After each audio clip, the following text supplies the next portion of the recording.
निर्मलभाषितलिङ्गं निर्मलभाषितशोभितलिङ्गं जन्मजदुःखविनाशकलिङ्गं तत्प्रणमामि सदा शिवलिङ्गं देवमुनिप्रवरार्चितलिङ्गं कामदहनकरुणाकरलिङ्गं रावणदर्पविनाशनलिङ्गं तत्प्रणमामि सदा शिवलिङ्गम्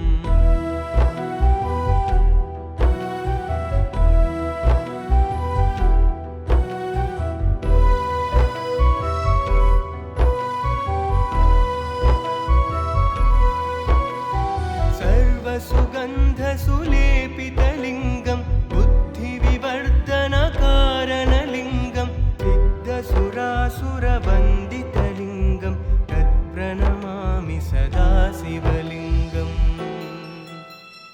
कनकमहामणिभूषितलिङ्गं फणिपरिवेष्टितशोभितलिङ्गं दक्षसुयज्ञविनाशनलिङ्गं तत्प्रणमामि सदा शिवलिङ्गम्